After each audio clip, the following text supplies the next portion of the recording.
Have you ever wondered when you visit an art gallery and you see an artwork of a very small size sell higher than an artwork of a very large size, or you see an abstract painting sell higher than a figurative painting? Apparently, there are factors that determines the value of an art. I'm glad to have you join us in today's episode of Creative Lounge. My name is Ahmed Mohammed Bello, and with me is the president of the Society of Nigerian Artists, Mr. Mohammed Suleiman, and he's going to answer all our questions. You're welcome to Creative Lounge. Thank you very much. It's my pleasure. You know, when you visit an art gallery and you see an artwork of a very small size sell higher than an artwork of a very large size, or you see a very small sculpture sell higher than a very big piece, what are the factors that determines the value of art itself? It is a question that's twofold because, for one, there is the value for the art as an art piece. That is the value for the art as an art piece that you call like a museum piece, a gallery piece also. And then the other piece that you will say, okay, this art piece is on the market out there, and this is its own value and monetary value. But then, if you want to start looking at the value for art, there are several factors that determine that. That is one, you want to talk about the uniqueness of the work, and then you also want to know the person that actually did paint the work. Because there's a thing that follows somebody that's not just only to say trending, but somebody that is involved directly, that people also believe in the translations that he gives on his canvas. And then also, there is what they call how market appreciation goes for the person's works. And then it's also a part of it that you should know what the artwork actually says. What is it? What is the traditions, the cultural, say, values for what it is there. But then you want to also talk about what a successful art piece is, which is from the background. And what that means is that you're looking at the art piece because it relates to you historical, say, essences of the community that he's, essentially making the composition about. And then you also meet works that tell you about the political undertones, because from a single art piece, you're able to read too many things. It's like a whole structure. It's like a whole movie itself. It's like a whole book. It's like a whole title of something. That is somebody that's, because essentially somebody that has done research into like, say, maybe the factored, say, composition that he's coming up with. The art piece that turns out successful is oftentimes not that piece that you just come and say maybe a market scene or something like that. If it's going to be a market scene, it's a researched market scene. Before the brush goes onto the canvas, there are two third areas that you must understand. Even before you look at every other thing, he's dealing with the hues, that is the colors also. He's putting a lot of things into just, say, one painting. Because in some instances, you want to see a king that is seated, how he places his hand, because he's a king, determines how powerful he is. It is the artist that determines that. And he's also seated in that same manner. The regalia, that whatever you want to put on him, also must talk about that strength, the power of the king. If you see a king in rags and tatters, you know that in that community, probably at that his own time, that era, there wasn't anything like riches. So the ornaments and everything that you see from behind the person that is standing there actually redefines what you call, like, say, the historical value for that. The powers that he has politically. And now you want to talk about other things that you find around him. People that, curators and also even critics that come around, they look at those intricate things. They're able to tell you that at that time that this king existed, at that time that this person existed, this was what they were trading in, because the elements that the painter would have dropped inside will spur for political discussions, economic discussions, and also as far as fate and too many aspects for discussion. So it is these discussions that go into the forum for, like, say, valuing of the art. Okay. And people begin to say, this is not just an ordinary piece. Like if you want to talk about Michelangelo's painting at the Sistine Chapel, Yeah. it is not just about, say, the creation of, say, Adam and all of that. No. It gives an in-depth value and takes you back to beginning of days. That's the attempt. The characters, the features, everything that you see, like gestures, they all try to define exactly what the artist has in mind. So, and hence, value. And they operate from region to region differently on the kind of piece it has. Okay. So, in summary, you're saying that the message the artist is trying to pass, the artist himself, at the artist himself, yeah, and the must, uniqueness of the work. Yes, because if you're talking about reputation of the artist, he has to be known for doing certain thing, not a gate crasher into the art. That is why the essence of going to school to study art actually helps you, like, say, tailor yourself through those areas to know that, yes, even though other people can be better skilled than I am in this, but what I will drop are things for research. What I'm dropping are things for study. What I will drop are things that will brighten homes deliberately. What I will put forth are things that probably you can go through all of the markets and you never find them. So that is the unique thing about that. Okay, but in a situation where, you go to an exhibition and you see someone, probably uses a medium, probably uses fabric and canvas, or does collage. Yes. And is selling his work for, say, 500,000. And someone else does, an academic painting where he follows the true, elements of art. There's value, there's hues and everything. And the collage is selling higher than that. There are two things that are involved. These are two different aspects. The one that's done it, that you're seen as heavily, say, commercially viable and then stronger than that. Yes, it still exists, even between both sides. Whoever the academic person can actually put that. But haven't you ever wondered that the space, that the earth that we live on, and everybody stands on, the involvement of, say, understanding it would not have been possible without the artist.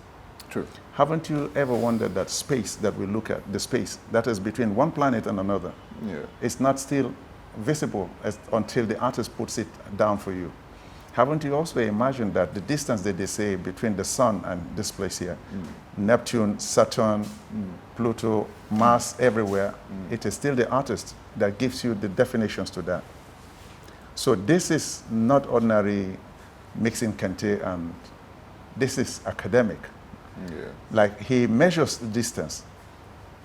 Back in the days, he measures distance that define to you what you can see. So the littlest of forms. Animation has come into everything now that we'll talk about as in existence. That is still academic. Okay. If you see what artificial intelligence is doing today, it is not just the beauty of it, but it is still heavily academic, because you find people that redefine essences of, say, maybe the ways you look at things. Okay. That is the part to it. But it will interest you to also know that the person, whoever it was that ever stepped on the moon first, must have had ideas that, yes, even this moon that we look at is not probably as soft as the wool.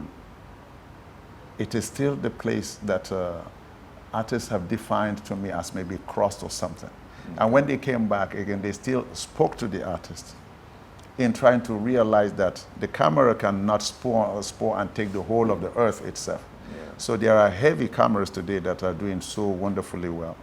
But for it to be understood, the academic part of art that defines that, back in the days when you say, the days of maybe you're talking about 300 AD and the rest, you didn't have the roof, say, at 10 feet or at 9 feet.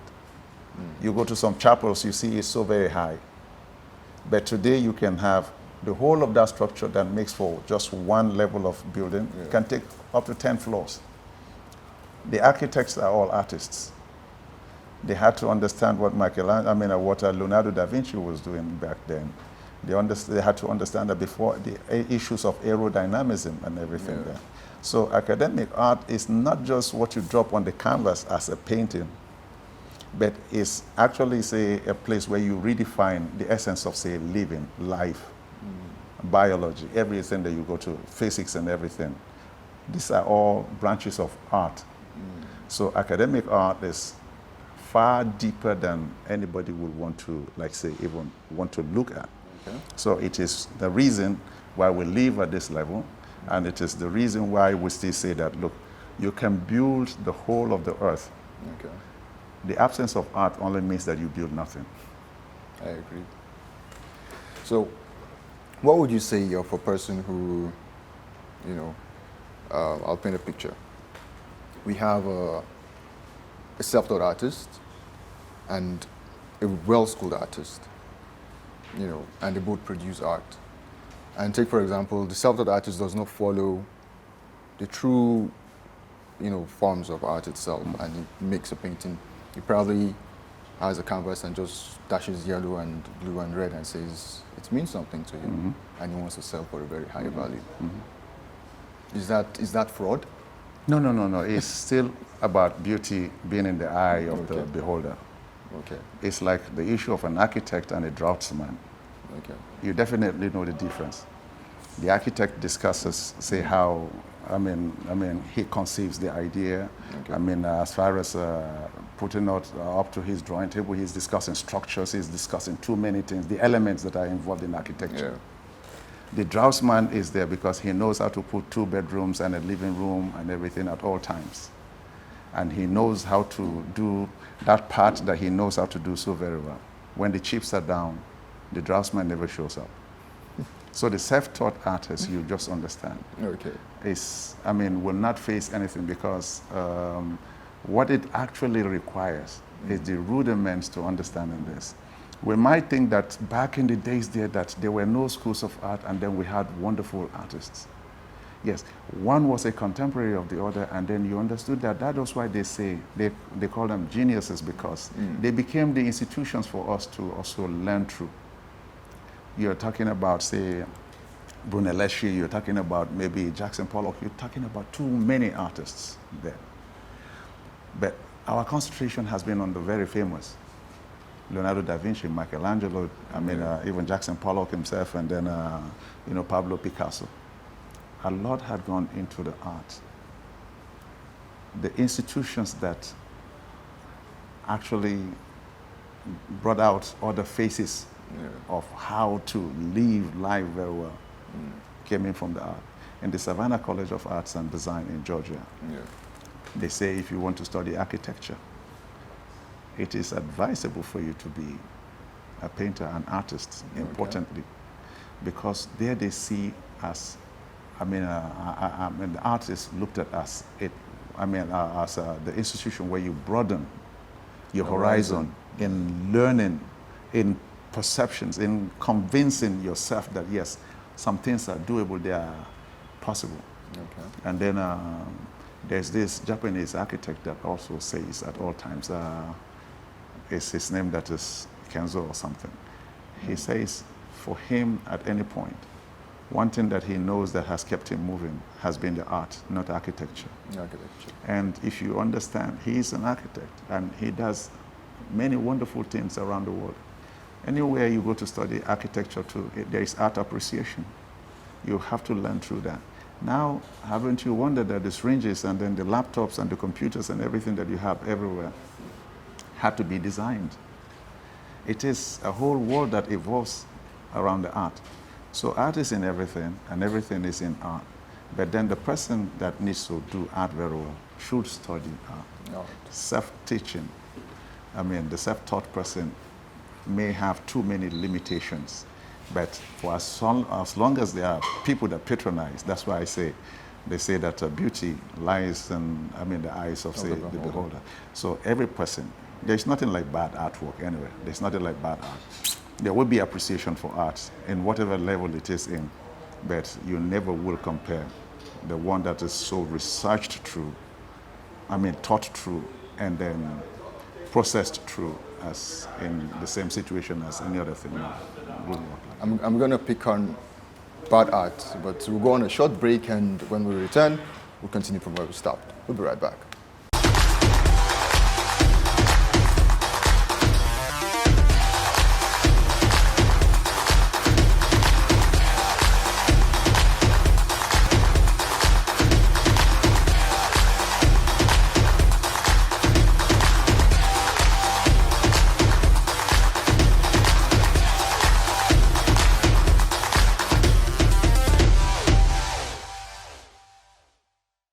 You're welcome back, and if you're just joining us, this is Creative Lounge, and we're talking about art and its value.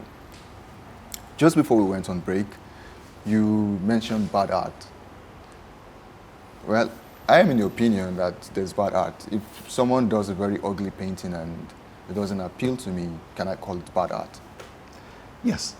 You also find someone who will tell you, like, when you say a Pablo Picasso sells for $20 million, and he looks at it and he sees somebody's head upside down, and he tells you, is this the one you said sold for $20 million? And he says, you say yes, and he says something is wrong with you, because he thinks that is not just bad, this is classically bad, because he like takes it to to all levels. Okay. You see, the level of maturity, what arts helps us to do is to understand deeply the emotional parts of us. Okay. Because the understanding of our own emotions and awareness also come into the art. Because there is that art piece that you put by one corner all the time that you look at. Art provides healings to people. Art also provides that understanding, that distinct kind of, ways for, reasoning. Okay. The person that understands art, at some point, because of, the understanding that he has, he begins not to live with you on the same surface, not on the same rim. Okay. Yeah, he becomes a philosopher just by his attention to art. By the way, it is looked at as, whoever understands philosophy very well should have been an artist. But whoever the artist is definitely a philosopher, because the boundaries that he pushes through, the barriers that, all of the barriers that he breaks through, is not from the ordinary person that is just standing on the street or something like that. He's a man that is possessed. So now, a man that's so possessed by the values of the understanding of his own inner creative self, when he pours that out, you might refer to it as bad art at that point. Okay. But then, even at the time that some of these, cubists were working so seriously, the abstract expressionists were exhibiting themselves. Probably they were not even accepted within their own communities. There are still people today that are working, and you think that the madness that is involved in that should, be like high-level madness. Bad art now, for somebody to refer to art as bad, probably should spur from one thing. That is, he is able to look at something, and he has not had the basic knowledge to do those. Okay. Like, he is still painting, even though he has no idea on how to. Okay. So he can come out with bad pieces. In the Western world, we see situations whereby, some collectors will say, I'm not going to buy this piece until a critic, has a say on it. How much influence do critics have, when it comes to the value of art? Well, there are two ways to this also, because there are those that actually form themselves as the very popular critics that you already know, and people want to hear their voices before they make up their minds on the pieces that they take in. And in this part of the world, their influence is not that heavy. But out there, usually they're not coming to critique on a work so that it loses its value. Okay. That is not the whole idea. They come over and try to point out, say, for the essences. They even see and walk par and in par as the curators who want to say listen to them, because it helps them also build a library of amazing works. So when they do that over there, it's a whole system entirely that helps the artist, so to say. Okay. Like say, put other things, the other elements that you require, maybe in the build-up to your works. Okay. Some even involve the critics, even in the formation of the pieces. From the beginning. Yes. So this actually helps to understand. But some artists go over and study what critics actually put in. It's a whole course on its own, where people study and then listen and understand what the world has been waiting for. And by the way, some will tell you that it is not art if it is not presenting anything that is challenging. It is not art if it is not presenting to the community something that is completely new and has never been seen before, because art is supposed to be like that corrective ways for putting things, or the advanced ways for doing things. That is why artificial intelligence is all about, art is sending to the whole world, the global, say, community to understand. The critic is not out there standing. That takes me to another question. What is art appreciation itself? Well, you may want to say art appreciation, but I'll put it this way. What makes art appreciated? Okay. How do you want to appreciate art? Now, others don't want to even look at art from what they will appreciate. But as soon as you say, the former holder of this art is Yemisi Shilon, for instance, he wants to believe that that's the biggest collector in Nigeria. For him to have had this piece in his house, it means that it must have been worth its own while. Or you say, this is from the collection of, say, maybe Bruce Onobrakwe, Pa Bruce Onobrakwe. You say it is from his collection. Somebody wants to say there must be something to it. Okay. Before you start appreciating, some people want to say, where has this piece been? You know, you say, it's a Yusuf Grillo. It's a Yusuf Grillo, yes. In whose hands has it been? And they say it's from the Royal Palace in England. You know, definitely it's not something that you just might think you want to prize even. You just want to look at it as priceless. It's priceless. So appreciating art, starts from who had it, who had been in custody, or who, the artist is. As there are a lot of people who don't know about art out there, not so well. Take, for example, people go to galleries these days and all they do is take pictures, you know. How should they respond to art when they see art? What are the things they should look out for? You know, they are not as schooled as you, but they go to galleries and, you know, they don't really know how to respond to these artworks when they see them. I don't mean it in bad taste, but you see, it takes actually some heavy level of sophistication before you begin to appreciate art. I'm not saying that they don't have that sophistication, but it is a heavy level of sophistication before you begin to appreciate or to understand art. Okay. Yeah, some people can look at art and see the artist and say, who is this artist? They come, oh, you're so very excellently good, this and that. They understand art, but not that kind of understanding. One, you must look at art as stock also, while appreciating it as something that you think for aesthetic values. Okay. It is a stock that the value never comes down. Okay. It keeps rising. So understanding that you have a thing like that, picking it up even from the gallery means that you are giving it, as well as the gallery's curator, you're giving it all the attention, the way you pad it, the way you handle it as far as out of the gallery. And as it is going, also the kind of ways you transport that, put that, say, into the vehicles or whatever means of, say, packaging and the rest there.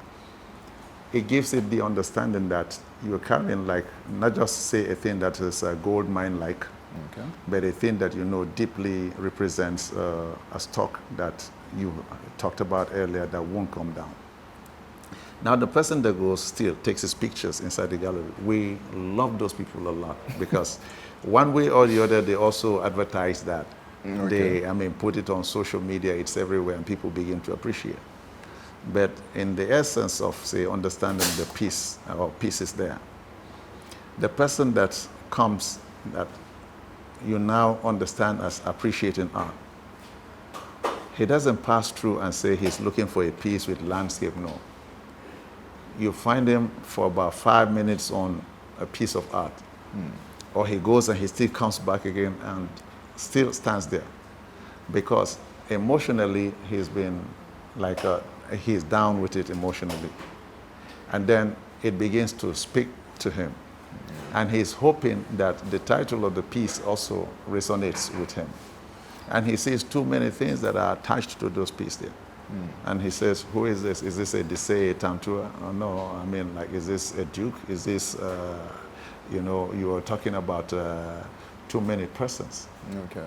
So understanding that same piece that you're talking about, and people come over and stand around and look at for the values of it there, will not take an ordinary person. So somehow I almost say that some Nigerians actually have to actually get schooled to learn to appreciate art. Because there is this notion here that art is not appreciated in Nigeria, which is a very big lie. Nigerians appreciate art. Those that understand what true art is. And if you go to homes and you see amazing art pieces, be it an Olaku or an Adejumo or anybody that you see there, please learn to understand that the persons that have those pieces in their houses are not just the day-to-day market goers that go to buy this art. They are, I'm trying to say, like, the level of sophistication that they have is way out of the surface of this, the borders of Nigeria. Okay. Thank you very much. I wish we could go on. I have so many questions to ask you, but we have very little time. Yeah, this is where we have to call it today. Thank you so much. You heard everything you said. To know the value of art, you have to consider certain factors. That's the artist himself, the uniqueness of the art, the elements of that art itself, and so many other factors, and who has collected the art pieces. And if you visit a gallery, instead of going to take pictures, try to understand art, appreciate it, look for the messages this art works, are trying to, pass and express to you. There are so many things to appreciate in art, rather than just taking pictures. This is where we're going to call it today. I remain Ahmed Mohamed Bello. Join us same time, same station next week. Bye for now.